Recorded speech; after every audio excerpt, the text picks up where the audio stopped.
നമ്മൾ സംശയിക്കേണ്ടി വരും. വീട്ടിൽ പോയി എപ്പോഴും ദേഷ്യപ്പെടുന്നവർ, തൊട്ടതിനും പിടിച്ചതിനുമെല്ലാം അയൽപ്പക്കത്തുമായി തർക്കമുണ്ടാക്കുന്നവർ, ആവശ്യത്തിനും അനാവശ്യത്തിനും പലിശയുമായി ബന്ധപ്പെടുന്നവർ, ഇങ്ങനെ നമ്മുടെ ജീവിതത്തിന്റെ ഓരോ ഘട്ടങ്ങളിലും നമ്മൾ പുറത്തു വരുന്ന എല്ലാ ദുഷ്പ്രവണതകളും നമ്മൾ മാറ്റി അള്ളാഹുവിലേക്ക് നമ്മൾ അടുക്കാൻ വേണ്ടിയിട്ട്, എത്തിച്ചേരാൻ വേണ്ടിയുള്ള പ്രയത്നത്തിലാണ് നമ്മൾ ഈ ഹജ്ജ് പൂർത്തീകരിച്ചിരിക്കുന്നത്. ഹജ്ജിന് മുമ്പുള്ള കാലഘട്ടമെന്നും ശേഷമുള്ള കാലഘട്ടമെന്നും ഒരാൾക്ക് നമ്മളെ വീക്ഷിക്കുമ്പോൾ കൃത്യമായി മനസ്സിലാക്കാൻ സാധിക്കണം. ഹജ്ജ് ചെയ്ത് വന്ന് ഹാജിയായതിനു ശേഷം അദ്ദേഹത്തിന് നല്ലൊരു സമൂലമായ മാറ്റമുണ്ടായി എന്ന് നമ്മൾക്കും തോന്നണം, മറ്റുള്ളവർക്കും തോന്നണം. മറ്റുള്ളവർ തോന്നാൻ വേണ്ടി ജീവിക്കുകയല്ല, അത് സ്വാഭാവികമായി സംഭവിക്കേണ്ടതാണ്. ഞാൻ ഇങ്ങോട്ട് വരുമ്പോൾ എൻ്റെ അയൽവാസി, എൻ്റെ സുഹൃത്തും കൂടിയായ ഉസ്താദിനോട് പറഞ്ഞു, ഹജ്ജ് സ്വീകരിക്കപ്പെട്ടു എന്നതിന് 2 തെളിവുണ്ട്. ഒന്ന്, അദ്ദേഹത്തിന് മുൻകാല ജീവിതം നോക്കിയാൽ മതി.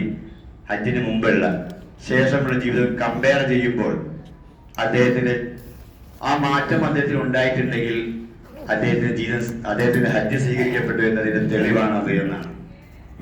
മറ്റൊന്ന്, അദ്ദേഹം എന്നോട് പറഞ്ഞു, ദുനിയാവിനോടുള്ള താല്പര്യമില്ല എന്ന് വരിക, ഹജ്ജിന് ശേഷം വീണ്ടും വിട്ടുപിടിക്കാനും സാമ്രാജ്യം വിപുലപ്പെടുത്താനും ഒക്കെയുള്ള നമ്മുടെ ശരീരത്തിന്റെ ഇച്ഛകൾ കുറഞ്ഞു വരിക. എല്ലാ സൗകര്യം എന്ന് വെച്ച് നമ്മുടെ സൗകര്യങ്ങൾ ഉപയോഗപ്പെടുത്തേണ്ട എന്നല്ല, നമ്മള് പരലോകത്തോടുള്ള ആഹ്റത്തോടുള്ള ചിന്തകൾ കൂടി വരികയും അതിനനുസരിച്ച് ജീവിതം ചിട്ടപ്പെടുത്തുകയും ചെയ്യുക എന്നതാണ് ഉദ്ദേശിക്കുന്നതെന്ന് അദ്ദേഹം പ്രത്യേകം എന്നോട് പറഞ്ഞു. ഏതായിരുന്നാലും നമുക്ക് അങ്ങനെ ജീവിക്കാനുള്ളൂ, നമുക്ക് എല്ലാവർക്കും തൗഫീഖ് നൽകുമാറാകട്ടെ.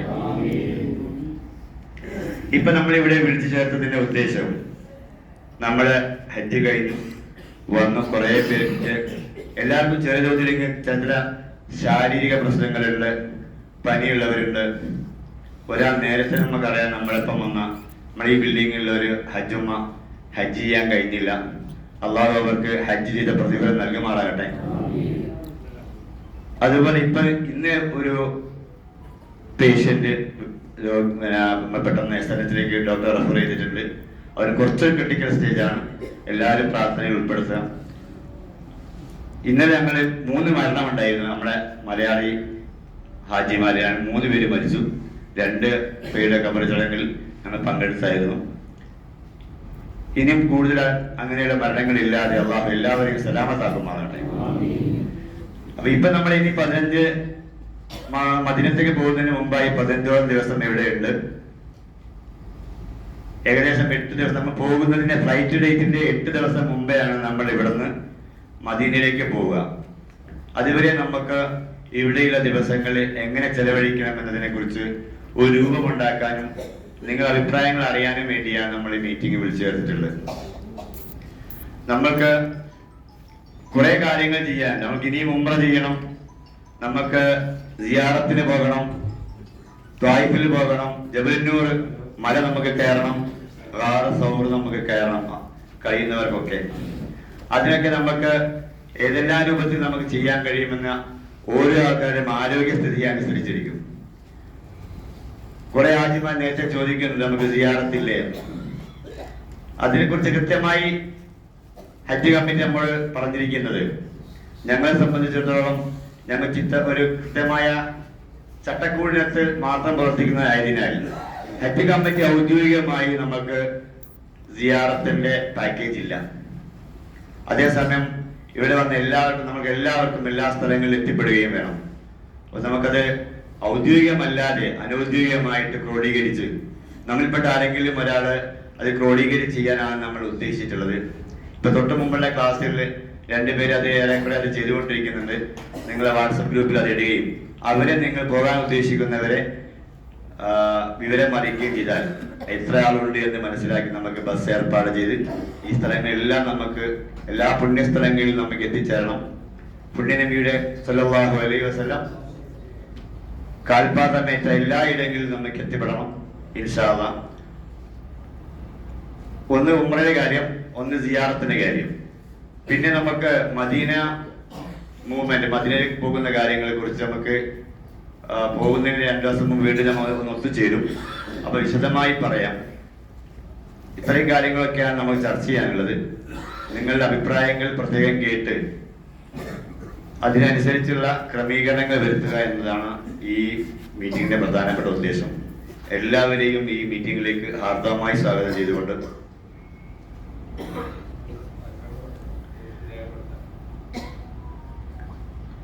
നമ്മുടെ ക്ലാസ്സിന് മുമ്പായി അമാന സാറ് ക്ലാസ്സിന് മുമ്പായിട്ട് ഒരാൾക്കാരുടെയും അഭിപ്രായങ്ങൾ പറഞ്ഞാൽ രേഖപ്പെടുത്തി അതിനെ കൂടി നമുക്ക് ഉത്തരം പറഞ്ഞുകൊണ്ട് പിന്നെ ക്ലാസ് ആരംഭിക്കാം.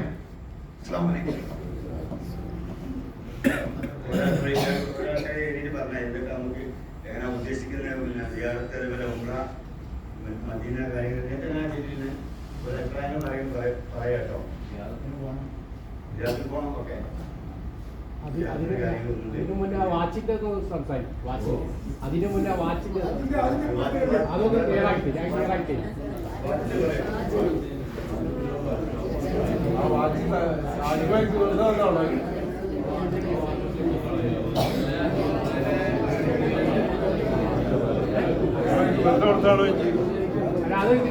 ക്ലിയറാക്കി ഓരോ ആൾക്കാരെ എഴുതിയിരുന്ന് പറയാം. അവർക്ക് ഒഴികിച്ചം ഒരുമിച്ച് പറയാം. നമുക്ക് പറയാൻ പറ്റുന്നതുകൊണ്ടാവും. ഇവിടെ ഞങ്ങളുടെ അണ്ടറല്ല, ഞങ്ങൾക്കായി ബന്ധപ്പെട്ട വിഷയങ്ങളിൽ ഞങ്ങൾക്ക് നേരിട്ട് മറ്റു പറയാൻ പറ്റുള്ളൂ. മറ്റുള്ള നമ്മൾ ഹജ്ജ് കമ്മിറ്റിക്ക് റിപ്പോർട്ട് ചെയ്യും, മൈനോറിറ്റി സെല്ലിനൊക്കെ റിപ്പോർട്ട് ചെയ്യും. അതുകൊണ്ട് നമുക്ക് പെട്ടെന്ന് ഇവിടെ ചെയ്യാൻ പറ്റുന്ന കാര്യങ്ങൾ നിങ്ങളുടെ അഭിപ്രായങ്ങൾ എഴുതിയിരുന്ന് പറയാൻ നമുക്കിത് അമ്മ സാർ രേഖപ്പെടുത്തുന്നുണ്ട്.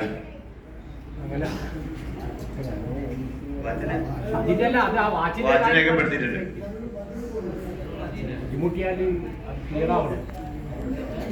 വാച്ചിന്റെ കാര്യം ക്ലിയറാക്കി എന്താ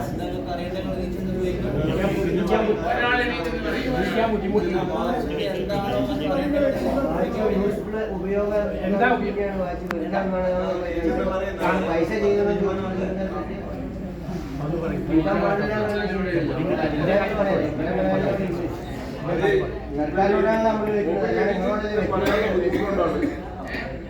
മുമ്പിൽ എണീച്ചെന്ന് പറയാനുള്ള പ്രയാസം കൊണ്ടാണ് മുമ്പിൽ മിനയിലേക്ക് ഇവിടെ പറയാൻ പറഞ്ഞത്. മിനയിലേക്ക് കല്ലെറിയാൻ പോയപ്പോ വഴിതെറ്റി അവിടുന്ന് ഈ സ്മാർട്ട് വാച്ചിലൂടെ കൊടുത്തപ്പോൾ മുമ്പില് അറമിലുള്ളതായിട്ടാണ് ലൊക്കേഷൻ കാണിക്കുന്നത്. അപ്പൊ അതുകൊണ്ട് കുറെ അധികം പ്രയാസപ്പെട്ടി വഴിയിൽ കുടുങ്ങി ഒരുപാട് സമയം കഴിഞ്ഞിട്ട് സന്ധ്യാവനേരമാണ് മിനയിലേക്ക് റൂമിലേക്ക് തിരിച്ചെത്തി. അപ്പം അതുകൊണ്ടുള്ള പ്രയാസം കൊണ്ട് ആ വാച്ച് കൊണ്ട് മൂപ്പർക്ക് ഒരു ഉപകാരവും ഉണ്ടായിട്ടില്ല. ലൊക്കേഷൻ തെറ്റിയിട്ട് കാണിച്ചുകൊണ്ട് വളരെയധികം പ്രയാസപ്പെട്ടു. ആ വാച്ച് സർക്കാർ ഹാജിമാർക്ക് വെറുതെ കൊടുത്താണോ എന്ന് ചോദിക്കുന്നു. ഹാജിമാർക്ക് പൈസ വാങ്ങാതെ സർക്കാർ ഹജ്ജ് കമ്മിറ്റി വെറുതെ കൊടുത്തതാണോ എന്ന് ചോദിക്കുന്നത്. പറ്റുന്നുണ്ട്. എല്ലാവർക്കും കഷ്ടപ്പെട്ടിട്ടുണ്ട്, മൂപ്പർക്ക് മാത്രമൊന്നുമല്ല. അതുപോലെ വേറൊരു സ്ത്രീ ഞങ്ങൾ സർക്കാരിനോടാണ് ചോദിക്കുന്നത്, അല്ല നിങ്ങൾ പേഷ്യന്റിനോട് സാറിനോട് നിങ്ങൾ ആൾക്കാരാണ് മറുപടി പറയേണ്ടത്. നിങ്ങൾ മറുപടി പറയണ്ട.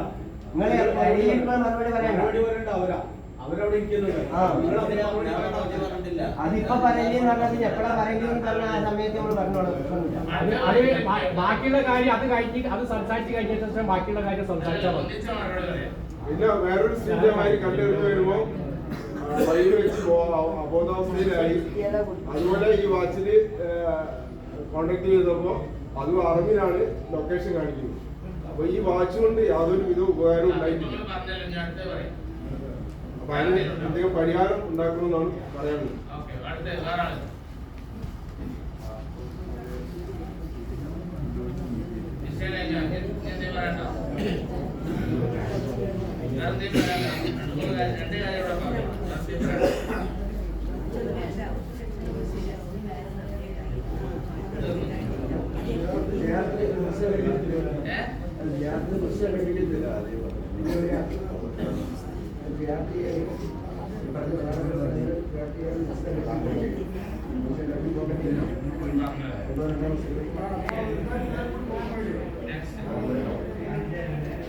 പറഞ്ഞ വിഷയങ്ങൾ കൊണ്ട് പറയണ്ട, ഒറ്റ കാര്യം തന്നെയല്ലേ.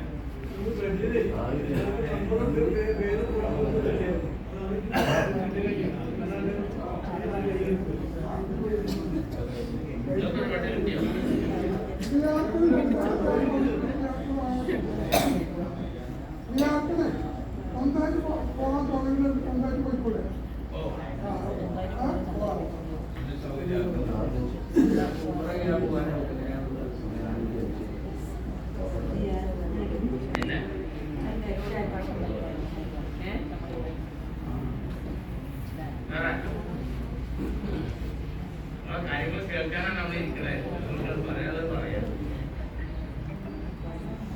ആളുകൾക്ക് പുറത്തു പോകാൻ പറ്റുമോ? ജിദ്ദ മറ്റുള്ള സ്ഥലങ്ങളൊക്കെ പിന്നെ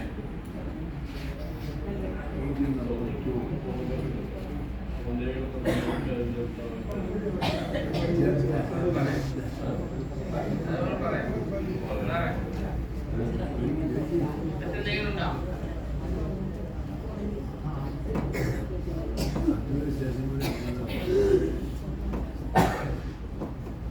അതൊന്നും പറയില്ലല്ലോ.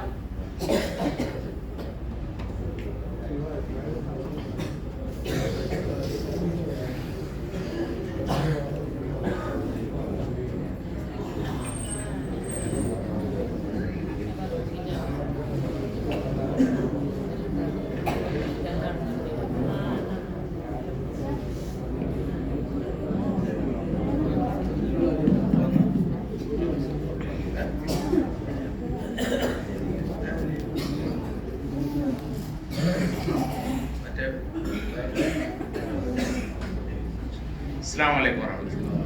الحمد لله رب العالمين والصلاة والسلام على سيدنا وحبيبنا ونبينا مصطفى محمد صلى الله عليه وسلم رحمة للعالمين محمد الصادق الوعد الأمين صلى الله عليه وعلى آله وصحبه أجمعين. പ്രിയപ്പെട്ട ഹാജിമാരെ ഹജ്ജുമ്മമാരെ, നമ്മൾ 3 SHIമാരുടെ നേതൃത്വത്തിൽ വന്ന ആളുകളാണ് ഈ ഒരു ബാച്ചിലുള്ളത്. രാവിലെ 9 മണിക്ക് 2 SHIമാരുടെ നേതൃത്വത്തിൽ വന്ന ബാച്ചിൻ്റെ സംഗമം ഇതുപോലെ കഴിഞ്ഞു.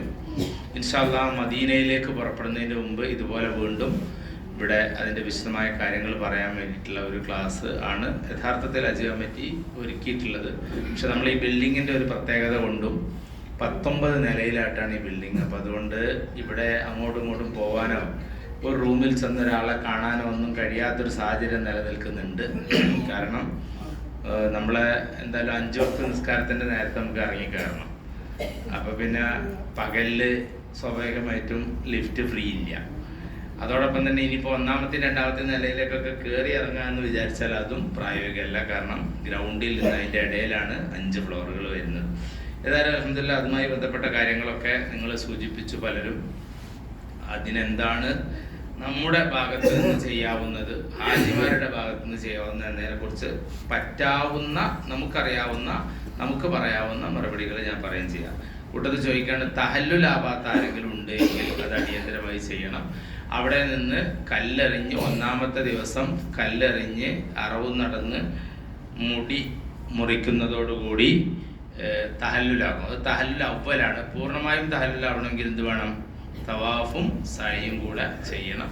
അതേസമയം മറ്റ് ഹജ്ജിന് മീഖാത്തിൽ പോയി ഇഹ്റാം ചെയ്ത് വന്ന ആളുകളെ സംബന്ധിച്ചിടത്തോളം രീതി വേറെയാണ്. അവരോട് പ്രത്യേകിച്ച് പറയേണ്ട കാര്യമില്ല. കാരണം അവർക്ക് അതിനെക്കുറിച്ച് ധാരണ ഉള്ളത് കൊണ്ടാണ് അവരങ്ങനെ ചെയ്തിട്ടുള്ളത്. ഏതായിരുന്നാലും തവാഫും സഅയും ചെയ്യാൻ ബാക്കിയുള്ളവർ അടിയന്തരമായിട്ട് ചെയ്യുക. ഇനി എന്തെങ്കിലും ആവശ്യങ്ങൾ ഉണ്ടെങ്കിൽ SHIമാരുമായിട്ട് ബന്ധപ്പെടാവുന്നതാണ്. ഫാരിസിൻ്റെ ഒപ്പം വന്ന ആളുകൾ ഇവിടെയുള്ള 4 SHIമാരിൽ ആരോട് പറഞ്ഞാലും അതിന് വേണ്ടിയിട്ടുള്ള സൗകര്യങ്ങൾ എന്താണ് എന്നുള്ളത് പറഞ്ഞു തരും. ഇൻഷാ അല്ലാഹ് കാര്യം ചെയ്യും. സിയാറത്തുമായിട്ട് ബന്ധപ്പെട്ട് മദീനയിൽ മക്കയിലെ പ്രധാനപ്പെട്ട കേന്ദ്രങ്ങൾ സന്ദർശിക്കുന്നതിന് വേണ്ടി നമുക്ക് എല്ലാവർക്കും ആഗ്രഹമുള്ളതാണ്, പോവേണ്ടതാണ്. അതിന് വേണ്ടിയിട്ടുള്ള സൗകര്യങ്ങൾ ഹാജിമാർക്ക് സ്വന്തം നിലയിലാണ് ഏർപ്പെടുത്തേണ്ടത്. അപ്പോൾ അതുകൊണ്ട് ഈ ബാച്ചിലെ ഏതെങ്കിലും ഒരാളോ 2 ആളോ ചേർന്ന് അതിൻ്റെ ഒരു കോർഡിനേഷൻ ഏറ്റെടുക്കുകയും എന്നിട്ട് അവർ നമ്മളെ ഗ്രൂപ്പുകളുണ്ടല്ലോ, ആ ഗ്രൂപ്പ് വഴി ആരാണ് പോരാൻ തയ്യാറുള്ളത് എന്നത് അന്വേഷിക്കുകയും അവരുടെ പേര്, റൂം നമ്പർ, അവരുടെ ഫോൺ നമ്പറൊക്കെ ശേഖരിച്ച് അതിന് ഇവിടെ ഇപ്പോൾ പൊതുവായിട്ട് എല്ലാവരുടെ സിയാറത്തും ഒരേ രീതിയിലാണുള്ളത്. എന്ന് പറഞ്ഞാൽ മക്കയിലെ സ്ഥലങ്ങൾ മാത്രം കാണാൻ പോവുകയാണെങ്കിൽ അതിന് അവർ പിന്നെ ബസ്സിൽ ചെറിയ വണ്ടിയിൽ പോകുമ്പോൾ പൈസ കൂടും, വലിയ വണ്ടിയിലാകുമ്പോഴാണ് പൈസ കുറയുക. അങ്ങനെ ആകുമ്പോൾ 20 റിയാലാണ് ഈടാക്കുന്നത്. ആ യാത്ര ജിറാനയിലേക്ക് പോയിട്ട് ഇഹ്റാം ചെയ്ത് പോരുന്നത് കൂടി ഉൾപ്പെടുത്തുകയാണെങ്കിൽ 25 റിയാലാണ് ഈടാക്കുന്നത്. അതേപോലെ തന്നെ മറ്റൊരു യാത്രയാണ് തായിഫിലേക്കുള്ളത്. അതിന് 40 റിയാലുമാണ് അവർ ഈടാക്കുന്നത് ഒരാളിന്. തായിഫിലേക്കാണെങ്കിൽ അവർ പറഞ്ഞത് രാവിലെ പോയിട്ട് പല ടീമും വരുന്നുണ്ട്. കൂടുതൽ ഹിന്ദിക്കാരുണ്ട്. ഇവിടെ താഴെ നോട്ടീസൊക്കെ കൊടുത്തു പോയിട്ടുണ്ട്, ശരിക്കാരൊക്കെ ബന്ധപ്പെട്ടിട്ടുണ്ട്. അത് ഹിന്ദിക്കാരാണ്. അപ്പോൾ ഹിന്ദിക്കാരുടെ കൂടെ പോയി കഴിഞ്ഞാൽ നമുക്ക് എന്തുണ്ടാവില്ല, സ്വാഭാവികമായിട്ടും ഒരു അന്തവും കുന്തവും കിട്ടൂല. ഇനി ഹിന്ദിക്കാർ നമ്മളെ കൂട്ടത്തിൽ വന്നാലോ അപ്പോഴവർക്കും കിട്ടൂല. അപ്പോൾ അവരും അങ്ങനെ ആയിരിക്കും. അപ്പോൾ അതുകൊണ്ട് അതിനൊന്നും മെനക്കെടാതെ മലയാളികളായിട്ടുള്ള ഇഷ്ടംപോലെ ആളുകൾ കൊണ്ടുപോകുന്നുണ്ട്. അപ്പോൾ ഇതാണ് അതിൻ്റെ ഒരു സ്ട്രക്ചർ. ആ രൂപത്തിൽ ചെയ്യുക. നമ്മുടെ കൂട്ടത്തിൽപ്പെട്ട ആരെങ്കിലും നമ്മുടെ യാസറിൻ്റെയും അതുപോലെ വയനാടേയും അതുപോലെ നമ്മളെ ഫാരിസിൻ്റെ കൂടെ ഒക്കെ വന്ന ആ ഗ്രൂപ്പിൽ ആരെങ്കിലും തയ്യാറുണ്ടെങ്കിൽ ഇടണമെന്ന് പറഞ്ഞിട്ട് എന്ത് ചെയ്യണം, നമ്മുടെ ഒരു അറിയിപ്പ് കൊടുക്കണം. ആ അറിയിപ്പ് കൊടുത്തു കഴിഞ്ഞാൽ ഇൻഷാ അല്ലാ അത് കോർഡിനേറ്റ് ചെയ്ത് പൈസ വാങ്ങിക്കലും കാര്യങ്ങളൊക്കെ അവർ തന്നെ. നമ്മൾ കൂട്ടത്തിൽ മനസ്സിലാക്കേണ്ട ഒരു കാര്യം, വളരെ പ്രധാനപ്പെട്ട ഒന്നാണ് വാച്ചുമായി ബന്ധപ്പെട്ടത്. അത് ഫ്രീ ആണോ തന്നത് എന്ന് ചോദിച്ചാൽ അറിയില്ല എന്നാണ് മറുപടി. പൈസക്കാണോ തന്നതെന്ന് വെച്ചിട്ടുണ്ടെങ്കിൽ അതും അറിയില്ല എന്നാണ് മറുപടി. കാരണം പൈസ ഹാജിയാണ് കൊടുത്തത് സെൻട്രൽ ഹജ്ജ് കമ്മിറ്റിക്കാണ്. കേരള സംസ്ഥാന ഹജ്ജ് കമ്മിറ്റിക്ക് കൊടുത്തിട്ടില്ല. ട്രെയിനർമാർ നമ്മുടെ നാട്ടിലൊക്കെ പല ഇല്ലേ, കോട്ടക്കൽ മണ്ഡലത്തിൽ ആരെങ്കിലും ഈ കൂട്ടത്തിലില്ലേ? ഒക്കെ ഉണ്ടല്ലോ. കോട്ടക്കൽ മണ്ഡലത്തിൽ ആരെങ്കിലും നിങ്ങളോട് പൈസ വാങ്ങിയിരുന്നോ? ഇല്ല, ഒരു മണ്ഡലത്തിലും വാങ്ങിയിട്ടുണ്ടായിരുന്നു. എന്ന് പറഞ്ഞാൽ ട്രെയിനർമാർ പൈസ വാങ്ങുന്നില്ല, അതുപോലെ തന്നെ ക്ലാസ് എടുക്കുന്ന ആൾക്കാർ പൈസ ഡീൽ ചെയ്യുന്നില്ല, സംസ്ഥാന ഹജ്ജ് കമ്മിറ്റി പൈസ ഡീൽ ചെയ്യുന്നില്ല, നമ്മുടെ കൂടെ ഇങ്ങോട്ടേക്ക് വന്ന SHIമാരും പൈസ ഡീൽ ചെയ്യുന്നില്ല. പൈസ ആരുമായിട്ടാ ഡീൽ ചെയ്യുന്നത്? സെൻട്രൽ ഹജ്ജ് കമ്മിറ്റിയുടെ അക്കൗണ്ടിലേക്ക് നമ്മൾ നേരിട്ടാണ് പണം അടച്ചത്. ഓക്കെ, എന്നിട്ട് ഇനി എന്തെങ്കിലും പൈസ ബാക്കി സെൻട്രൽ കമ്മിറ്റി എന്ന് പറയുമ്പോൾ കേരളക്കാർക്ക് മാത്രമേ ഈ വാച്ചിന്റെ പ്രശ്നം തന്നെ. മദ്രാസിൽ വന്നവരും പഠിക്കുന്നത് കണ്ടവരുണ്ട്, അവർക്ക് ഈ വാച്ചില്ല. അവർക്ക് വാച്ചില്ലേ? കേരളക്കാർക്ക് മാത്രമേ ഈ വാച്ചില്ല. നമ്മളിപ്പോ പള്ളിക്കൽ വെച്ചിട്ട് മദ്രാസിൽ നിന്നും ചെന്നൈയിൽ നിന്ന് വന്നവരൊക്കെ ഉണ്ട്, ഹൈദരാബാദിൽ നിന്ന് വന്നവരൊക്കെ ഉണ്ട്. അവർക്ക് ഒരു മാത്രമേ അവർക്ക് വാച്ചിന്റെ കാര്യങ്ങളില്ല. സെൻട്രൽ കമ്മിറ്റി എന്ന് പറഞ്ഞുകൊണ്ട് പറഞ്ഞത്. അപ്പൊ അതൊന്ന് അന്വേഷിക്കണം. പ്രൈവറ്റ് സാധ്യതയില്ല. എനിക്കറിയില്ല, എന്നോട് പറഞ്ഞിട്ടില്ല. നിങ്ങളോട് പറഞ്ഞ വിവരം നിങ്ങളടുത്തുണ്ട്. എന്നോട് ആരൊന്നും പറഞ്ഞിട്ടില്ലായിരുന്നു. ഞാൻ വ്യക്തിപരമായി പറഞ്ഞു. അതൊന്നും അറിയില്ല. അത് അവിടെ ചർച്ച ചെയ്യേണ്ട കാര്യമല്ല. നിങ്ങളോട് പേഴ്സണലായിട്ട് പറഞ്ഞാൽ നിങ്ങൾ മറുപടിയും പറഞ്ഞിട്ടുണ്ടാവും. അപ്പൊ നിങ്ങൾ പറഞ്ഞല്ലോ, അതുണ്ടാവും ഇൻഷാ അല്ലാഹ്. അപ്പൊ അതുകൊണ്ട് നമ്മൾ പൈസ അടക്കുന്നത് നേരിട്ട് ഹജ്ജ് കമ്മിറ്റി ഓഫ് ഇന്ത്യക്കാണ്, സംസ്ഥാന ഹജ്ജ് കമ്മിറ്റിക്കല്ല. നമുക്ക് പൈസ മടങ്ങി വരുന്ന അഥവാ എന്തെങ്കിലും പൈസ ബാലൻസ് ഉണ്ടെങ്കിൽ അത് മടങ്ങി വരുന്നത് നേരിട്ട് നമ്മുടെ അക്കൗണ്ടിലേക്കാണ്, അല്ലാതെ. അപ്പൊ അതുകൊണ്ട് പിന്നെ വാച്ചിന്റെ കാര്യത്തില് ഇന്ത്യയിൽ നിന്ന് പുറപ്പെട്ട 1,25,000 ഗവൺമെന്റ് വഴി വന്ന എല്ലാവർക്കും ഈ വാച്ച് ഉണ്ട് എന്നാണ് പറയുന്നത്. ഈ വാച്ചിനകത്ത് എന്തൊക്കെയാണ് സംവിധാനങ്ങൾ എന്നതിനെ കുറിച്ചും അതുപോലെ തന്നെ ആ സംവിധാനങ്ങൾ എങ്ങനെ പ്രവർത്തിക്കും എന്നതിനെ കുറിച്ചൊക്കെ ആദ്യമായി ഏർപ്പെടുത്തിയ വർഷം, കഴിഞ്ഞ വർഷം വരെ നമ്മുടെ തീപ്പൊള്ളലേറ്റാൽ ഉരുകാത്ത ഒരു മെറ്റീരിയൽ കൊണ്ട് നിർമ്മിച്ച ഒരു സ്റ്റീലല്ല, ഒരു വള, സ്റ്റീലല്ല മെറ്റീരിയൽ, കണ്ട സ്റ്റീൽ പോലെ തോന്നുന്ന ഒരു വളയായിരുന്നു ഉണ്ടായിരുന്നത്. ആ വളയിൽ പിന്നെ ഭാരത് എന്ന് ഹിന്ദിയിലും അൽ ഹിന്ദ് എന്ന് അറബിയിലൊക്കെ എഴുതിയിട്ടുണ്ടാവും. എന്ന് പറഞ്ഞാൽ പുറമേ നിന്നുള്ള ഒരാൾ ഈ വള കണ്ടാൽ മനസ്സിലാവും ഇത് ഇന്ത്യക്കാരനാണ്. അങ്ങനെയായിരുന്നു ഉണ്ടായിരുന്നത്. ആ വള മാറ്റിയിട്ട് അഡ്വാൻസ്ഡ് ആയിട്ടുള്ള സംവിധാനം ഈ വർഷം ഏർപ്പെടുത്തിയതാണ്. അപ്പൊ അതുകൊണ്ട് അതിന്റെ പിന്നെ ഗുണങ്ങൾ അതിനുണ്ടാകും, പോരായ്മകളും അതിനുണ്ടാവും. അത്രയാണ് അതിനെക്കുറിച്ച് പറയാൻ പറ്റുള്ളൂ. ഇനി അതിനകത്ത് നമുക്ക് പരാതികൾ ഉണ്ട് എന്നാണല്ലോ പറഞ്ഞതിന്റെ ചുരുക്കം, അങ്ങനല്ലേ? ആ പരാതികൾ പറയേണ്ടത് നമ്മൾ ഇവിടുന്ന് തിരിച്ചു പോകുമ്പോൾ ഹജ്ജ് കമ്മിറ്റി ഓഫ് ഇന്ത്യ നമ്മളോട് വിശദമായിട്ട് ഈ പ്രാവശ്യത്തെ ഹജ്ജിനെ കുറിച്ച് നിങ്ങളുടെ അഭിപ്രായങ്ങൾ ഓരോന്നോരോന്ന് ചോദിക്കുന്നുണ്ട്. അത് നമുക്കൊരു ലിങ്ക് തന്നിട്ട് ആ ലിങ്ക് വഴി രേഖപ്പെടുത്താൻ, ഈ ചിലപ്പോൾ കടലാസ് തന്നിട്ട് കടലാസ് വഴി രേഖപ്പെടുത്താനായിരിക്കും പറയാം. മിക്കവാറും ലിങ്ക് വഴിയായിരിക്കും, കാരണം ഇപ്പോൾ ഡിജിറ്റൽ കാലമാണ്. അപ്പൊ അതിനകത്ത് നമ്മൾ ആ കാര്യം രേഖപ്പെടുത്തും. അതിന്റെ പുറമെ നമ്മൾ അവിടെ എത്തിക്കഴിയുമ്പോൾ വേണമെങ്കിൽ ഇവിടുന്ന് ഒരു കടലാസ് എടുത്ത് പോകുന്നതിന് മുമ്പ് തന്നെ കൃത്യമായിട്ട് എഴുതിയിട്ട് ഹജ്ജ് കമ്മിറ്റി, സംസ്ഥാന ഹജ്ജ് കമ്മിറ്റിക്ക് ഒരു പരാതി കൊടുക്കുക, അല്ലെങ്കിൽ സെൻട്രൽ ഹജ്ജ് കമ്മിറ്റിക്ക് ഉള്ള പരാതി സംസ്ഥാന ഹജ്ജ് കമ്മിറ്റി മുഖേന നമുക്ക് കൊടുക്കാവുന്നതാണ്. അപ്പോൾ ചിലർ പറയുന്നുണ്ട് അത് പ്രോപ്പറായിട്ട് വർക്ക് ചെയ്തിട്ടില്ല, അതുകൊണ്ട് എൻ്റെ പൈസ തിരിച്ചു തരുന്നു. അങ്ങനെയാണെങ്കിൽ അങ്ങനെ അപേക്ഷിക്കാവുന്നതാണ്. അതൊക്കെ നമ്മുടെ ഇഷ്ടമാണ്. ആ രൂപത്തിൽ നമ്മൾ തിരിച്ചു ചെല്ലുമ്പോൾ അവിടെ നമ്മളെ സ്വീകരിക്കാൻ നിൽക്കുന്ന ആളുകൾക്ക് ഈ പരാതി കൊടുക്കുക. അവരത് കൺസോൾട്ടേറ്റ് ചെയ്ത് സെൻട്രൽ ഹജ്ജ് കമ്മിറ്റിക്കും, സെൻട്രൽ ഹജ്ജ് കമ്മിറ്റി മൈനോറിറ്റി ഡിപ്പാർട്ട്മെന്റ്, മൈനോറിറ്റി വിഭാഗം ഡൽഹിയിലേക്കൊക്കെ അയച്ച് ചിലപ്പോൾ നമുക്ക് വേണ്ട നഷ്ടപരിഹാരമൊക്കെ ഒരുപക്ഷെ കിട്ടിയേക്കാം. അത് ആ രൂപത്തിൽ കൈകാര്യം ചെയ്യേണ്ടതാണ്.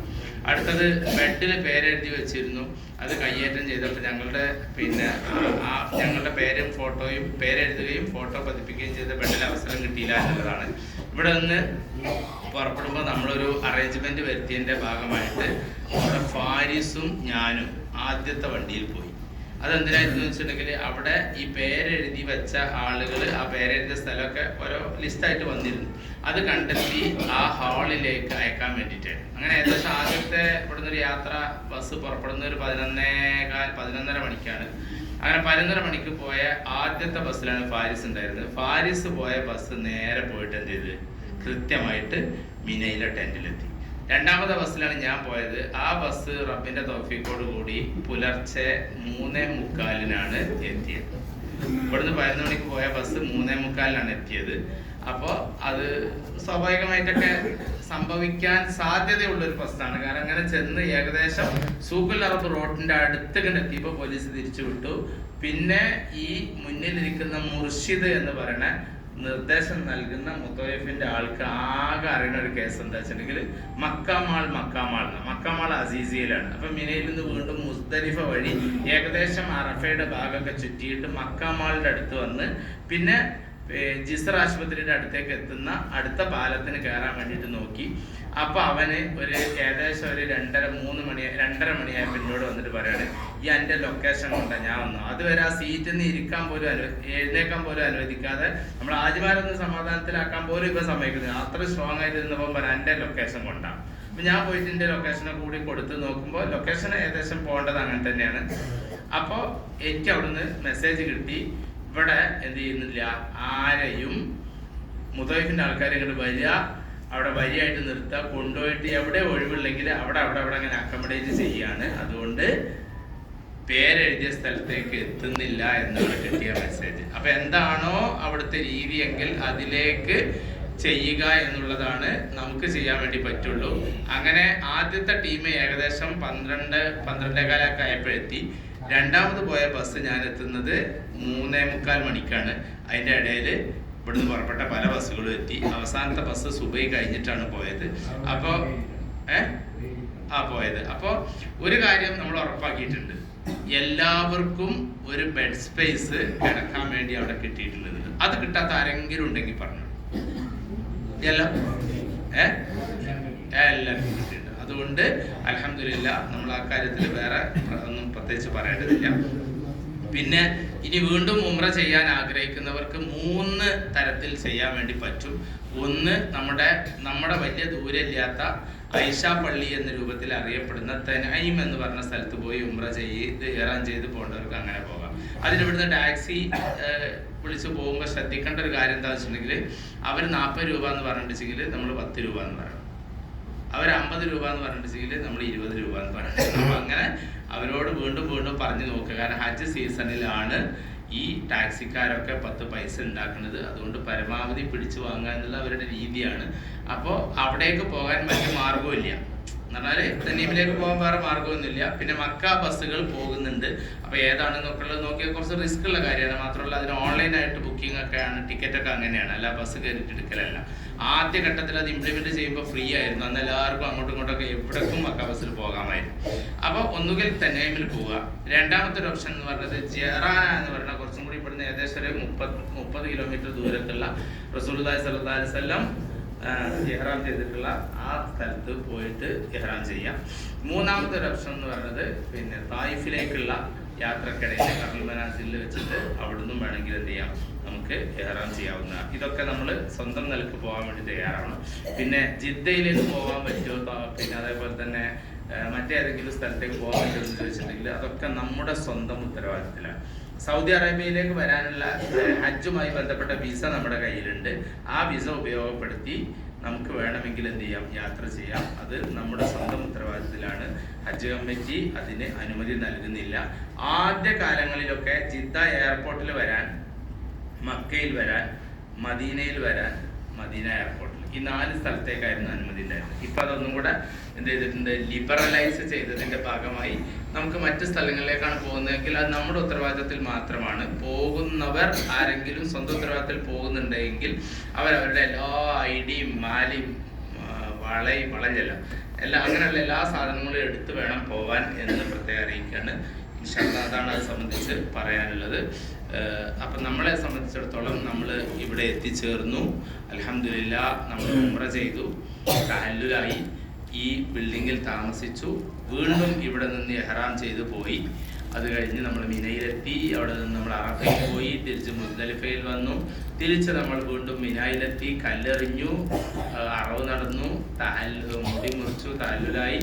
അത് കഴിഞ്ഞ് മക്കയിൽ പോയിട്ട് ഹറമിൽ പോയിട്ട് തവാഫും സഅയും ചെയ്തു പൂർണ്ണമായി തഹല്ലുലായി. മിനയിൽ നമ്മൾ ഇത്രയും ദിവസം താമസിച്ചു. അങ്ങനെ മിനിയാന്ന് നമ്മൾ നമ്മുടെ ഈ കെട്ടിടത്തിലേക്ക് തിരിച്ചെത്തി എന്ന സമയത്ത് റഹ്മാനായ കാരുണ്യവാനായ അള്ളാഹു നമ്മളെ വിളിപ്പിച്ചിട്ടാണ് നമ്മൾ വന്നത്. ആ അള്ളാഹുവോട് നമ്മൾ പറയേണ്ട വാക്ക് അൽഹംദുലില്ലാഹി റബ്ബിൽ ആലമീൻ എന്നാണ്.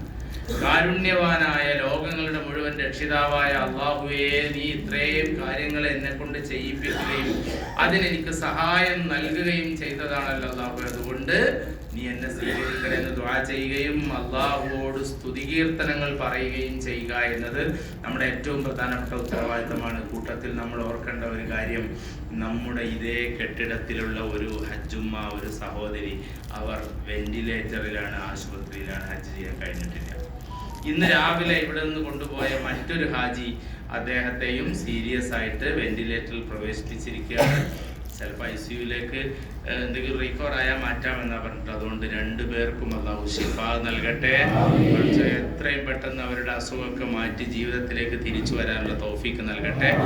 നമുക്ക് ആർക്കും അത്തരം ഒരു പ്രതിസന്ധിയും ഇല്ലാതെ ഇനിയുള്ള ദിവസങ്ങൾ ഇവിടെ ചെലവഴിക്കാനും മദീനയിൽ പോകുവാനും അവിടുത്തെ കർമ്മങ്ങളൊക്കെ പൂർത്തീകരിച്ച് നാട്ടിലേക്ക് പോകാനും തൗഫീക്ക് നൽകും. ബിൽഡിംഗ് ചില പരിമിതികളുണ്ട്.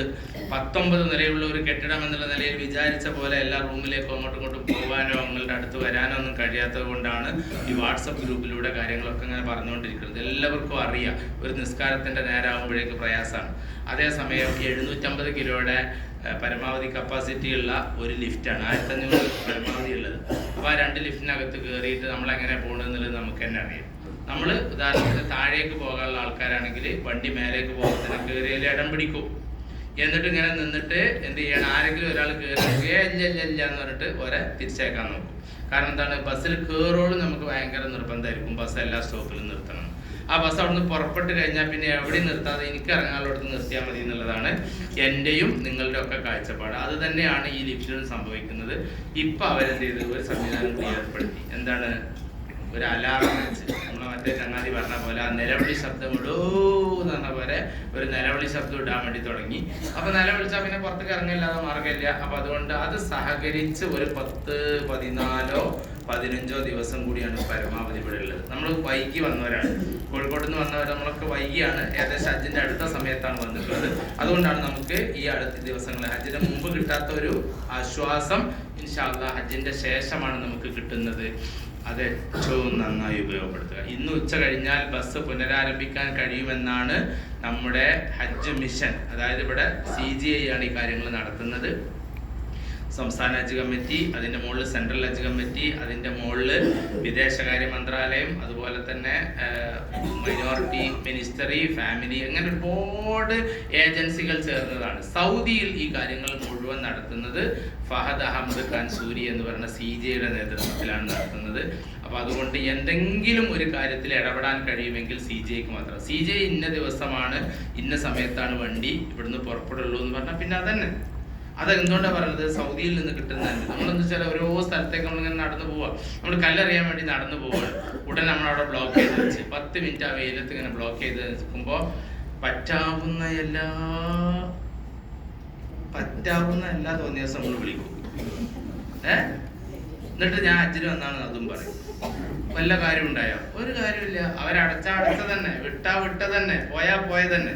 അതിനകത്ത് നമ്മൾ എന്ത് പറഞ്ഞിട്ടും കാര്യമില്ല. നാടൻ ഭക്ഷണം നമുക്ക് കിട്ടാവുന്ന സംവിധാനം വേണം. പുറത്തുനിന്ന് പിന്നെ ബംഗാളി ഭക്ഷണം ഉണ്ട്, പല സൗകര്യങ്ങളുള്ള സ്ഥലത്താണ് നമ്മൾ നിൽക്കുന്നത്. മിനയിൽ പോയപ്പോൾ ആർക്കെങ്കിലും നാടൻ ഭക്ഷണം കിട്ടിയില്ല. നമ്മളവിടെ ഒരു നിലമ്പൂർക്കാരനുണ്ടായിരുന്നു, നമ്മളെ 17-ാം നമ്പർ മക്തബിൽ. അയാളോട് കുറേ പറഞ്ഞ് നിങ്ങൾ പഞ്ചസാര കുറക്കുമോ എന്ന് കുറേ ചോദിച്ചു. പുള്ളി അവസാനം ഞാൻ കുറക്കാന്നൊക്കെ പറഞ്ഞ് പിന്നെ പഞ്ചസാര ഇടാത്ത കട്ടൻ ചായ, പഞ്ചസാര കുറക്കാൻ വേണ്ടി നോക്കിയപ്പോൾ ഇന്ത്യക്കാർ പ്രശ്നമാക്കി. അപ്പം എന്ത് ചെയ്ത് അദ്ദേഹം മധുരം ചേർത്ത കുറച്ച് കട്ടൻ ചായ അവിടെ വെച്ചതേ കണ്ടിട്ടുള്ളൂ. ആ പാത്രം പഠിച്ച് തുടച്ച് പോയി നടക്കും.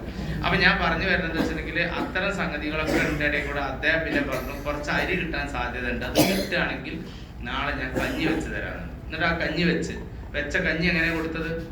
ഓരോ ഗ്ലാസ്സാണ് കൊടുത്തത്. എനിക്ക് കിട്ടിയിരുന്ന ഗ്ലാസ് കഞ്ഞി. ഞാൻ ആ കഞ്ഞി വാങ്ങുന്നതെന്ന് വെച്ചിട്ടുണ്ടെങ്കിൽ എനിക്ക് കഞ്ഞിയോട് വലിയ പ്രിയം ഉണ്ടായതുകൊണ്ടല്ല, ഞാൻ ആ കഞ്ഞി കിട്ടുന്നുണ്ടെന്ന് ഉറപ്പ് വരുത്താൻ വേണ്ടി വാങ്ങിയത്. അതന്നെ എന്താ വെച്ചിട്ടുണ്ടെങ്കിൽ ഇനി ഒരു കാര്യം കൂടി പറയാം, ഞാൻ നേരിട്ട് കഞ്ഞി വാങ്ങിയതല്ല. ഭയങ്കരത് കൊടുക്കണ എന്തോ വലിയ പ്രത്യേക എന്തോ സുർബാന്ന് അവരതിന് പറയാം. അപ്പൊ എന്തോ സുർബ കൊടുക്കുന്നുണ്ട് പറഞ്ഞാൽ ഇന്ത്യക്കാരെ കൂടി പാഞ്ഞു വന്നിട്ട് ഒരു ഇന്ത്യക്കാരൻ കുടിച്ചതിന്റെ ബാക്കി അവിടെ വെച്ചതാണ് ഞാൻ എടുത്തത്. അല്ലാതെ പിന്നെ എന്താ വെച്ചിട്ടുണ്ടെങ്കിൽ ഒരു അരക്കയിലും കൂടി നീ പൊയ്ക്കി എന്നിട്ട് അതിനോട് ഏൽപ്പിച്ചു. അത് കഴിഞ്ഞിട്ട് ആദ്യം 16-ലാണ് വിതരണം ചെയ്ത്, പിന്നെ 17-ലും വിതരണം ചെയ്ത്. അങ്ങനെ 2 ദിവസം അവിടുന്ന് കഞ്ഞി കിട്ടിയത് എന്നുള്ളതാണ് നമ്മുടെ ഒരു സന്തോഷം. അപ്പോ അതൊക്കെ കൂടി അപ്പൊ നമുക്ക് മനസ്സിലായി ഇത് നമ്മൾ വിചാരിച്ച പോലെ ഒന്നും കയ്യിൽ നിൽക്കുന്ന കാര്യമല്ല. കാരണം എന്താ, അവർ ഉദ്ദേശിച്ച ഫുഡേ തരും. ഇസ്രാഉൽ ഖൈർ എന്ന് പറഞ്ഞ വലിയൊരു കമ്പനി ആയിരക്കണക്കിന് ആളുകളെ എടുത്താണ്. അതിൽ നിന്ന് സബ് ചെയ്തിട്ട് 17-ാം മുത്തവഫിന്, 13-ാം മുത്തവഫിന്, 16-ാം മുത്തവഫിന് അങ്ങനെ വിഭജിച്ച് കൊടുത്തതാണ്. അപ്പൊ ആ അസൗകര്യങ്ങളൊക്കെ നമ്മൾ എന്താ മനസ്സിലാക്കേണ്ടത്, ഈ ഒരു ചെറിയ അസൗകര്യം ഉണ്ടായപ്പോഴേക്കും നമുക്കുണ്ടായ ബുദ്ധിമുട്ടിന് കയ്യും കണക്കില്ല. അപ്പോഴാണ് ആലോചിക്കേണ്ടത്, ആളും ആരവും ഇല്ലാത്ത ഒരു സ്ഥലത്ത് ഒരു പ്രവാചകൻ തൻ്റെ ഭാര്യയെയും മകനെയും കൊണ്ടുപോയി അങ്ങനെ നിക്ഷേപിച്ചിട്ട് ഒരക്ഷരം പോലും ഉരിയാടാതെ തിരിച്ചു നടക്കുന്ന ഒരു സന്ദർഭം ചരിത്രത്തിലുണ്ട്. ആ പ്രവാചകന്റെ, ആ നബിയുടെ പേര് ഇബ്രാഹിം അലൈഹിസ്സലാം എന്നാണ്. ആ കൊണ്ടുപോയി വെച്ചിട്ടുള്ള കുഞ്ഞിന്റെ പേര് ഇസ്മായിൽ നബി അലൈഹിസ്സലാം എന്നാണ്. കൂടെ ഉള്ളത് അവരുടെ മാതാവായ ഹാജർ റളിയല്ലാഹു അൻഹായാണ്. എന്നിട്ട് കുറച്ച് വെള്ളമാണ് കൊടുക്കുന്നത്, കുറച്ച് കറുത്ത സാധനം എന്ന് പറഞ്ഞിട്ട് അസ്വദൈനി എന്നാ പേര്. ഒന്ന് കറുത്ത കാരക്കയാണ്, ഒന്ന് തോൽപാത്രത്തിനകത്തൂടെ അങ്ങനെ നോക്കിക്കഴിഞ്ഞാൽ കറുത്തതുപോലെ തോന്നുന്ന വെള്ളമാണ്. ആ സാധനം കയ്യിൽ കൊടുത്തിട്ട് നേരെ ഇബ്രാഹിം നബി അലൈഹിസ്സലാം തിരിച്ചു നടക്കുന്ന ഒരു സന്ദർഭമുണ്ട്. ഹാജർ ചോദിക്കുന്നുണ്ട്, നിങ്ങൾ എങ്ങോട്ട് പോകുന്നു എന്ന്. മറുപടി ഒന്നും ഇബ്രാഹിം നബി അലൈഹിസ്സലാം പറഞ്ഞിട്ടില്ല. 4-ാമത്തെ തവണ ഹാജർ തിരിച്ചു ചോദിക്കുന്നുണ്ട്, അല്ലാഹു അമറക ബിഹാദാ, ഇങ്ങനെ ചെയ്യുവാൻ അല്ലാഹു നിങ്ങളോട് കൽപ്പിച്ചിട്ടുണ്ടോ എന്ന്. അതെ എന്ന് മറുപടി പറയുമ്പോ ഇദൻ ലൻ യുളയ്യഅനല്ലാഹ്, എങ്കിൽ അല്ലാഹു ഞങ്ങളെ പാഴാക്കി കളയുകയില്ലെന്ന് എനിക്കുറപ്പുണ്ട് എന്ന് ഈമാന്റെ അചഞ്ചലമായ വിശ്വാസത്തിൽ പറയുന്ന ഹാജർ റളിയല്ലാഹു അൻഹായുടെയും ഇബ്രാഹിം നബി അലൈഹിസ്സലാമിന്റെയും ഇസ്മായിൽ നബി അലൈഹിസ്സലാമിന്റെയും ചരിത്രം ചേർന്ന് നിൽക്കുന്ന സ്ഥലമാണ് മക്ക. അവിടെയാണ് പിന്നെ ഈ കണ്ട എല്ലാ അനുഗ്രഹങ്ങളും ഉണ്ടായത്. ഇബ്രാഹിം നബി അലൈഹി സ്വലാം പ്രാർത്ഥിക്കുന്നുണ്ട്, അല്ലാഹുവേ എന്റെ തലമുറയിൽപ്പെട്ട് പിന്നീട് മുഹമ്മദ് നബി സല്ലല്ലാഹു അലൈഹി വസല്ലം കടന്നു വരാനുള്ള മണ്ണാണിത്. ലോകത്ത് മുഴുവൻ ഇസ്ലാമിന്റെ പ്രഭ പരത്താനുള്ള മണ്ണാണിത്. അതുകൊണ്ട് ഈ മണ്ണിൽ വരുന്ന എല്ലാവർക്കും ഏറ്റവും നല്ല ഭക്ഷണവും ഏറ്റവും നല്ല പഴങ്ങളും നീ എത്തിക്കണമേ എന്ന് ഇബ്രാഹിം നബി പ്രാർത്ഥിക്കുന്നുണ്ട് അലൈഹിസ്സലാം. ആ പ്രാർത്ഥനയുടെ ഉത്തരം പോലെയാണ് ലോകത്തെ ഏറ്റവും നല്ല ഫ്രൂട്ട്സ് കിട്ടുന്ന സ്ഥലം എവിടെയാ? ഈ മക്കയിലാണ്. അതും ചീപ്പായിട്ട് കിട്ടുന്ന സ്ഥലം. നാട്ടിൽ നിന്ന് എപ്പോഴും ഫ്രൂട്ട്സ് വാങ്ങാത്തവർ പോലും എന്ത് ചെയ്യുന്നുണ്ട്, ഇവിടെ നിന്ന് ധാരാളമായി ഫ്രൂട്ട്സ് കഴിക്കുന്നുണ്ട്. എൻ്റെ മുന്നിലിരിക്കുന്ന പ്രിയപ്പെട്ട ഹാജിമാരിൽ പലരും ഒരു ഫ്രൂട്ട് അല്ല, അല്ലെങ്കിൽ ഒരു പഴമല്ല കൊണ്ടുവന്നത്, ഒരു പെട്ടിപ്പഴം എടുത്തുകൊണ്ട് വന്ന ആൾക്കാർ വരെ ഉണ്ട്. ആരാ തന്നത്? മുത്തവഫിന്റെ ആൾക്കാർ തന്നതാണ്. അതൊക്കെ ഈ ഇബ്രാഹിം നബി അലൈഹിസ്സലാമിന്റെ പ്രാർത്ഥനയുടെ ഉത്തരമാണ്. അതുകൊണ്ട് എനിക്ക് അത് കിട്ടിയില്ലല്ലോ റബ്ബേ, എനിക്ക് ഉണക്ക റൊട്ടി കിട്ടിയല്ലോ, റൊട്ടിന്റെ ക്വാളിറ്റി കുറഞ്ഞു പോയല്ലോ എന്നൊക്കെ പറയുന്നതിന്റെ അപ്പുറത്തേക്ക് അതേ ഇബ്രാഹിം നബി അലൈഹിസ്സലാം ചെയ്ത പ്രവൃത്തിയാണ് നമ്മളും ചെയ്തത്. ഇബ്രാഹിം നബി അലൈഹിസ്സലാം തന്റെ പ്രിയപ്പെട്ട മകനെയാണ് ബലിയർപ്പിച്ചത്. നമ്മളോട് പറഞ്ഞത് എന്തിനാണ്? എന്താ പറഞ്ഞത്? ഒരു ആടിനെങ്കിലും ബലിയർപ്പിച്ചിട്ട് യൗമുൻ നഹർ എന്ന് പറഞ്ഞ ദിവസത്തിൽ അന്ന് രക്തം ഒലിപ്പിക്കണമെന്നാണ് നമ്മളോട് പറഞ്ഞത്. എന്നിട്ട് നമ്മളിങ്ങനെ ആലോചിക്കാണ്, എങ്ങനെയപ്പോ ഈ അറബ് അഡ്ജസ്റ്റ് ചെയ്യാൻ എന്താ മാറും? നമ്മളെ കൽബിനോട് ചോദിക്കണം, നമ്മുടെ ഹൃദയത്തോട് ചോദിക്കണം എന്ന് ഞാൻ പറഞ്ഞുള്ളൂ. വേറെ ഒന്നും പറയണേ. ഓരോരുത്തരും അവരവരുടെ ഹൃദയത്തിൽ കൈവച്ച് ചോദിക്കും. അള്ളാഹു നമ്മളെ കബൂലാക്കട്ടെ എന്ന പ്രാർത്ഥന നിർവഹിക്കാം. കാരണം കഅബാലയം പുനർനിർമ്മിച്ചിട്ടുണ്ട് ഇബ്രാഹിം നബി അലൈഹി സ്വലാം. തന്റെ മകനെ ബലിയർപ്പിച്ചിട്ടുണ്ട്. തന്റെ ഭാര്യയെയും മകനെയും ആരോരുമില്ലാത്ത കഅബാലയത്തിന്റെ അടുത്തിട്ട് പോയിട്ടുണ്ട്. ഇതൊക്കെ ചെയ്തിട്ടും ഇബ്രാഹിം നബി അലൈഹി സ്വലാം പറയുന്ന വാക്ക്, ഞാൻ ഇതൊക്കെ ചെയ്തിട്ടുണ്ടെങ്കിലും റബ്ബേ, എന്റെ റബ്ബേ, ഞങ്ങളുടെ രക്ഷിതാവേ, തഖബ്ബൽ മിന്ന, ഞങ്ങളിൽ നിന്ന് സ്വീകരിക്കണേ, ഇന്നക അൻതസ് സമീഉൽ അലീം എന്ന. അപ്പൊ അതുകൊണ്ട് ആ ദുആ നിരന്തരമായി ചെയ്യാൻ നമ്മൾ ബാധ്യസ്ഥരാണ്. നമുക്കുള്ള ചെറിയ ചെറിയ അസൗകര്യങ്ങളെ കുറിച്ചല്ല നമ്മൾ പറയേണ്ടത്, നമുക്ക് ലഭിച്ച ഒട്ടേറെ സൗകര്യങ്ങളെ കുറിച്ചാണ് പറയേണ്ടത്. ഈ കെട്ടിടം നിൽക്കുന്നത് മസ്ജിദുൽ ഹറമിൽ നിന്ന് വെറും 3.5 കിലോമീറ്റർ ദൂരത്താണ്. 17 കിലോമീറ്റർ, 21 കിലോമീറ്റർ, 8 കിലോമീറ്റർ, 12 കിലോമീറ്റർ ദൂരത്തുള്ളവരുണ്ട്. 2 ബസ്സിന് കയറി വരേണ്ടവരുണ്ട്, ഇല്ലേ? അത്രയും ആൾക്കാരുണ്ട്. അതിൻ്റെ ഇടയിലാണ് അള്ളാഹു നമ്മളെ സഹായിച്ചത്. ഞാനിവിടെ വരുന്നതിന്റെ മുമ്പ് 1602 ബിൽഡിംഗ് എന്ന് പറഞ്ഞപ്പോൾ മക്കയിലെ സേവനമൊക്കെ ചെയ്ത ഒരു സാള് പറഞ്ഞു, എടാ അമാനോ ഈ പെട്ടല്ലോ. കാരണം എന്താ, ഒരു ഒറ്റപ്പെട്ട സ്ഥലത്താണ്, വേറൊരു കെട്ടിടം അതിൻ്റെ അടുത്തില്ല. 1601 ദൂരെയാണ്, 3 ദൂരെയാണ്, 4 ദൂരെയാണ്, 4 ബിൽഡിംഗ് അവിടെ ആകുള്ളൂ. 1601, 2, 3, 4 ബിൽഡിംഗ് ആണ്. അതിലൊരു ഒറ്റപ്പെട്ട ബിൽഡിങ്ങിലാണെങ്കിലും അള്ളാഹു നമ്മളെ സമയത്ത് തൊട്ട് മുന്നിൽ നുസ്ഹ എന്ന് പറഞ്ഞ സ്ഥലത്തിന്റെ തൊട്ട് മുന്നിൽ കുവൈത്ത് മസ്ജിദ്, തൊട്ടടുത്ത് ചെറിയൊരു മസ്ജിദ്. തിരിച്ചു വരുമ്പോ ഒക്കെ പറയാൻ ഒരു അയക്കേണ്ട പ്രശ്നമില്ല. നസീമിലേക്കാണ് നമ്മൾ വണ്ടി വിളിച്ചു പോണതെങ്കിൽ ആ ലൊക്കേഷൻ പല ഡ്രൈവർമാർക്കും അറിയില്ല. നമ്മൾ പല ആവശ്യങ്ങൾക്കും തന്നെ പോയിക്കൊണ്ടിരിക്കുകയാണ്. അപ്പൊ അങ്ങനെ എല്ലാം കൊണ്ടും ഭക്ഷണത്തിന്റെ കാര്യത്തിലാണെങ്കിൽ അൽഹംദുലില്ലാ, പോകുന്നതിന് മുമ്പ് ചില ആളുകൾക്ക് നമ്മുടെ ഇവിടെ മറ്റേ ടീം കൊടുക്കുന്ന ഭക്ഷണത്തെ കുറിച്ച് 100 കുറ്റമുള്ളവർ ഈ മിനായിൽ പോയി ഹജ്ജൊക്കെ കഴിഞ്ഞതിന് ശേഷം വലിയ ബഹുമതി പറഞ്ഞുകൊണ്ടിരിക്കണം. ആ നല്ല ഇഡലിട്ടോ ഉസാറ് പത്തിരി എന്നൊക്കെ പറഞ്ഞോണ്ട്. അപ്പൊ എന്താണ്, നമ്മുടെ അനുഭവങ്ങളാണ് നമ്മൾ രൂപപ്പെടുത്തുന്നത്. അള്ളാഹു നമ്മളെ എല്ലാ കാര്യങ്ങളും എളുപ്പാക്കി തരട്ടെ ഇൻഷാ അല്ലാഹ്. കുറച്ച് ദിവസങ്ങൾ നമ്മുടെ മുന്നിൽ ബാക്കിയുണ്ട്. നമ്മുടെ സൗകര്യം പോലെ നമുക്ക് സിയാറത്തിന് വേണ്ടി പോകണം. ആ സിയാറത്തിന് വേണ്ടി പോകുന്ന ടീം എവിടെയൊക്കെ കൊണ്ടുപോകുമെന്ന് പറഞ്ഞത് അവരെ പറയുന്ന സ്ഥലത്തേക്ക് അവർ പറഞ്ഞ പൈസക്ക് പോകാൻ നമ്മൾ ബാധ്യസ്ഥരാണ്. കൂട്ടത്തിൽ നമ്മൾ ഒന്നുകൂടി ആരോഗ്യം അനുവദിക്കുമെങ്കിൽ ഒരു ദിവസം ജബലുന്നൂറിന്റെ മുകളിലേക്ക് നമ്മൾ കയറി പോകുന്നു. ഈ യാത്രയിലെ സിയാറത്തിൽ അങ്ങനെയൊന്നും ഉണ്ടാവില്ല. നമ്മൾ സ്വന്തമായിട്ട് വണ്ടി എടുത്ത് ജബലുന്നൂറിന്റെ മുകളിലേക്ക് എത്തുന്നു. ആ ജബലുന്നൂറിന്റെ മുകളിലേക്ക് ഇങ്ങനെ കയറി മേലെ എത്തുമ്പോ നമ്മുടെ ഓർമ്മയിൽ പരിശുദ്ധ നബി മുസ്തഫ സല്ലല്ലാഹു അലൈഹി വസല്ലം കടന്നു വരുന്നു. ജിബ്രീൽ ഇറങ്ങി വന്നിട്ട് പുണ്യ നബി സല്ലല്ലാഹു അലൈഹി വസല്ലമയോട് ഓതാൻ ആവശ്യപ്പെടുന്ന ഏറ്റവും പ്രധാനപ്പെട്ട സ്ഥലമാണ് ഗാർ ഹിറ. അത് പ്രകാശത്തിന്റെ മല എന്നറിയപ്പെടുന്ന ജബലുന്നൂറിന്റെ മുകളിലാണ്. റസൂലുള്ളാഹി സ്വല്ലല്ലാഹി അലൈഹി വസല്ലം അവിടെ പോയിരിക്കുന്നതിന് മുൻപ് തന്റെ പ്രിയപ്പെട്ട ഭാര്യയായ ഖദീജ റളിയല്ലാഹു അൻഹായോട് പറയുന്നുണ്ട്, എനിക്ക് ഒറ്റക്കിരിക്കുവാൻ, ഒരിടത്തൊരു ഖൽവത്തിൽ ഒഴിഞ്ഞിരിക്കുവാൻ അള്ളാഹുവിന്റെ നിർദ്ദേശമുണ്ട്.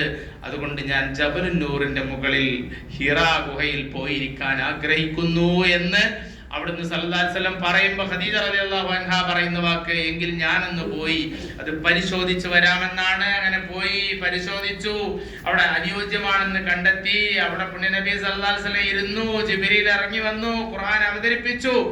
എന്നിട്ട് പറയുന്ന ഒരു വാക്കുണ്ട്, ഓതുക പ്രിയപ്പെട്ട നബിയെ സല്ലല്ലാഹു അലൈഹി വസല്ലം. മാനബി ഖാരിയിൽ എനിക്ക് ഓതാൻ അറിയില്ല, എനിക്ക് എഴുതാൻ അറിയില്ല, എനിക്ക് വായിക്കാൻ അറിയില്ലെന്ന് പറയുമ്പോ ജിബ്രീൽ കൂട്ടിപ്പിടിച്ച ദേഹം പുണ്യനബി സല്ലല്ലാഹു അലൈഹി വസല്ലമയുടെ വാരിയെല്ലുകൾ കോർത്തു പോകുന്ന നിലയിൽ അവിടുന്ന് ഓദിക്കുന്നു, ഇഖ്റ ബിസ്മി റബ്ബിക്കല്ലദീ ഖലഖ് എന്ന ഖുർആനിലെ വചനം ഓതുന്നു. എന്നിട്ട് താഴേക്ക് ഇറങ്ങി വരുന്നു. ഭാര്യയോട് ഖദീജ റളിയല്ലാഹു അൻഹായോട്, എനിക്ക് വിറയൽ, എനിക്ക് പനി, എനിക്ക് പ്രയാസമെന്ന് പറയുന്നു. പുതപ്പിട്ട് മൂടിക്കിടക്കുമ്പോ ഖുർആൻ വീണ്ടും ഇറങ്ങാണ്, യാ അയ്യുഹൽ മുസമ്മിൽ ഖും ഫഅൻദിർ, എഴുന്നേൽക്കുക, നിങ്ങൾ ആളുകളോട് ദിവ്യബോധനം നടത്തിക്കൊണ്ടിരിക്കുക, നിങ്ങൾ ഇങ്ങനെ പുതപ്പിട്ട് മൂടിക്കിടക്കേണ്ടവനല്ലെന്ന് പുണ്യ നബി സല്ലല്ലാഹു അലൈഹി വസല്ലമയോട് പറയാം. നബി സല്ലല്ലാഹു അലൈഹി വസല്ലം എന്താണ് സമൂഹത്തോട് പറഞ്ഞത്? വമാ യന്തിഖു അനിൽ ഹവാ, വെറുതെ ഒന്നും പറഞ്ഞിട്ടില്ല. ഇൻ ഹുവ ഇല്ലാ വഹ്യുൻ യൂഹാ. പുണ്യ നബി സല്ലല്ലാഹു അലൈഹി വസല്ലമക്ക് അല്ലാഹു ജിബ്രീൽ വഴി എത്തിച്ചു കൊടുത്ത വഹയിന്റെ വചനങ്ങളാണ് അവിടുന്ന് ആളുകളോട് പറഞ്ഞത്, ദീനിലേക്ക് ക്ഷണിച്ചത്. അങ്ങനെ ആ ഖുർആൻ അവതരിപ്പിക്കപ്പെട്ട ആദ്യമായിട്ട് ഇറങ്ങിയിട്ടുള്ള ജബലുന്നൂറിന്റെ മുകളിലെ ഗാർ ഹിറയിൽ അല്ലാഹു പോകാൻ നമുക്ക് തൗഫീഖ് നൽകട്ടെ എന്ന് പ്രാർത്ഥിക്കുന്നതോടൊപ്പം ആരോഗ്യമുള്ളവർ പോയാൽ മതി, അല്ലാത്തവർ അത്തരം ഒരു സാഹസത്തിന് മുതിരരുത് എന്ന് സാന്ദർഭികമായിട്ട് ഓർമ്മപ്പെടുത്തുകയാണ്. പുണ്യ നബി സല്ലല്ലാഹു അലൈഹി വസല്ലമയ്ക്ക് ജബലുന്നൂറിന്റെ മുകളിൽ ഗാർ ഹിറയിൽ ഓരോ ദിവസവും 2 തവണ ഭക്ഷണം എത്തിച്ചു കൊടുത്ത ഗാർ ഹിറയിൽ ഇരിക്കാവുന്നതാണ് എന്ന് പ്രത്യേകം സാക്ഷ്യപ്പെടുത്തി കൊടുത്ത അവിടുത്തെ പ്രിയപ്പെട്ട പത്നി ഖദീജ റളിയല്ലാഹു അൻഹാ കിടന്നുറങ്ങുന്ന ഒരു സ്ഥലമാണ് ജന്നത്തുൽ മുഅല്ല. അവിടെ നമുക്ക് പോകാം. പുരുഷന്മാർക്ക് അകത്ത് പോയിട്ട് സലാമുൻ അലൈക്കും ദാറ ഖൗമിൻ മുഅ്മിനീൻ വ ഇന്നാ ഇൻഷാ അല്ലാഹു ബിക്കും ലാഹിഖൂൻ എന്ന് പ്രാർത്ഥിക്കുമ്പോ അറിയാതെ നമ്മളിങ്ങനെ ഓർത്തു പോകും, പടച്ചോനെ എത്ര ഭാഗ്യവാന്മാർ ഈ മണ്ണിൽ കിടക്കുന്നുണ്ട്. നമ്മുടെ നാട്ടിലെ പ്രമുഖനായ ഒരു സയ്യിദായിരുന്ന സയ്യിദ് അബ്ദുറഹ്മാൻ ബാഫഖി തങ്ങൾ കിടക്കുന്നുണ്ട്. ഭാഗ്യവാന്മാരായ അനേകം 1000 പേർ ജന്നത്തുൽ മുഅല്ലയിൽ അന്ത്യവിശ്രമം കൊള്ളുന്നുണ്ട്. അവർക്കൊക്കെ സലാം പറഞ്ഞ് പടച്ചോനെ നീ ഈ വിശുദ്ധമായ കഅബാലയത്തിന്റെ അരികത്ത് വെച്ച് ജനാസ നിസ്കരിക്കപ്പെടുന്ന മനുഷ്യന്മാർ, വലിയ ഭാഗ്യവാന്മാരായിട്ടുള്ള മനുഷ്യന്മാർ, ലക്ഷക്കണക്കിന് ആളുകളുടെ പ്രാർത്ഥന ലഭിക്കുന്നവരിൽപ്പെട്ട അപൂർവം ആളുകൾ മാത്രമാണ് ജന്നത്തുൽ മുഅല്ലയിലുള്ളത്.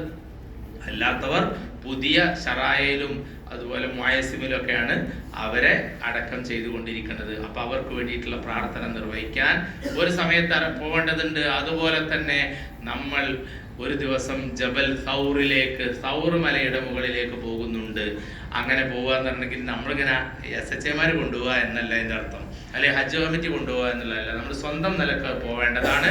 അങ്ങനെ ഇൻഷാ അല്ലാഹ് അവിടെ എത്തിച്ചേർന്നു. ആ മലയുടെ മുകളിൽ ഇങ്ങനെ കയറി നിൽക്കുമ്പോൾ നമ്മുടെ മനസ്സിലൂടെ ഇങ്ങനെ കടന്നു വരും, പടച്ചോനെ എന്റെ ഹബീബ് മുസ്തഫ സല്ലല്ലാഹു അലൈഹി വസല്ലം ഈ മക്കയിൽ നിന്ന് മദീനയിലേക്ക് യഥരിബിലേക്ക് പലായനം ചെയ്തു പോകുമ്പോൾ ഒളിച്ചിരുന്നിട്ടുള്ള മലയുടെ ഗുഹയാണല്ലോ പടച്ചോനെ ഇത്. കൂട്ടത്തിൽ സിദ്ദീഖ് റളിയല്ലാഹു അൻഹു ഉണ്ട്. പുണ്യ നബി സല്ലല്ലാഹു അലൈഹി വസല്ലമയോട് ജീവിതത്തിൽ ഏറ്റവും ചേർന്ന് നിന്ന അവ്വലുമൻ ആമന ബി സിദ്ദീഖ് അബൂബക്കർ, അവ്വലുമൻ ആമന ബി അബൂബക്കർ, അവ്വലുമൻ സദ്ദഖനി അബൂബക്കർ, അവ്വലുമൻ സവ്വജനി അബൂബക്കർ, അവ്വലുമൻ യുഹ്ശറു മഅി യൗമൽ ഖിയാമത്തി അബൂബക്കർ എന്ന് പുണ്യ നബി സല്ലല്ലാഹു അലൈഹി വസല്ലം ഇത്രയേറെ ഇഷ്ടപ്പെട്ട ഒരു മനുഷ്യൻ അബൂബക്കർ സിദ്ദീഖ് റളിയല്ലാഹു അൻഹുവിനെ പോലെ ഇല്ല. സിദ്ദീഖ് റളിയല്ലാഹു അൻഹു നബി തിരുമേനി സല്ലല്ലാഹു അലൈഹി വസല്ലം ഈ ആളുകളുടെ ഈ ശത്രുക്കളുടെ പ്രശ്നങ്ങള്, അവരുടെ പ്രതിസന്ധി, അവരുണ്ടാക്കുന്ന പ്രയാസങ്ങളൊന്നും സഹിക്കാൻ കഴിയാതെ നേരെ ഈ മക്ക വിട്ടു പോകുന്ന ചരിത്രത്തിലെ അത്ഭുതകരമായ ഒരു സന്ദർഭം. അവിടുന്ന് വീട്ടിൽ നിന്ന് ഇറങ്ങുമ്പോ ശത്രുക്കൾ ചുറ്റുമുണ്ട്. അലി റളിയല്ലാഹു അൻഹുവിനെ പുതപ്പിൽ കിടത്തുകയാണ്. എന്നിട്ട് പുറത്ത് വാരി വരുമ്പോ ശത്രുക്കളെ മറക്കാൻ വേണ്ടി അല്പം മണ്ണ് വാരി എറിയുകയും ശത്രുക്കൾക്ക് കാഴ്ച ശക്തി തൽക്കാലത്തേക്ക് നഷ്ടപ്പെടുകയും ചെയ്യുന്നു. പിന്നെ അവർ തിരിച്ചറിയുന്നു മുഹമ്മദ് നബി സല്ലല്ലാഹു അലൈഹി വസല്ലം ഇവിടുന്ന് പോയിട്ടുണ്ട് എന്നുള്ളത്. അപ്പോ ഈ മക്കയിൽ നിന്ന് നേരെ വടക്ക് ഭാഗത്തേക്കാണ് മദീന. പക്ഷേ മക്കയുടെ തെക്ക് ഭാഗമായിട്ടുള്ള ജബൽ സൗറിലാണ് അവർ അഭയം തേടി ആദ്യം ഇരിക്കുന്നത്. ആ ഗുഹയിൽ ഇങ്ങനെ ഇരിക്കുമ്പോ പുണ്യ നബി സല്ലല്ലാഹു അലൈഹി വസല്ലം ഉണ്ട്. സിദ്ദീഖ് റളിയല്ലാഹു അൻഹുവിന്റെ മടിയിൽ തലവെച്ച റസൂലുള്ളാഹി സല്ലല്ലാഹു അലൈഹി വസല്ലം ഇങ്ങനെ ശയിച്ചു കൊണ്ടിരിക്കുമ്പോഴാണ് കുതിരക്കിടെ കൊളമ്പടി ശബ്ദം കേൾക്കുന്നതും ഒന്ന് കുനിഞ്ഞു നിന്നാൽ കാണുന്ന തരത്തിൽ ജബൽ സൗറിന്റെ അടുത്ത് ശത്രുക്കൾ എത്തിച്ചേർന്നത്. അപ്പോഴാണ് അങ്കബൂത്ത് എന്ന് പറയുന്ന ഒരു ചെറിയ ചലന്തിയുടെ വല കൊണ്ട് ആ ഗുഹാമുഖം ഇങ്ങനെ ആവരണം ചെയ്ത് നിൽക്കുന്നു. പ്രാവിന്റെ കാഷ്ടം കാണുന്നു. ശത്രുക്കൾ നിഗമനത്തിൽ എത്തിച്ച്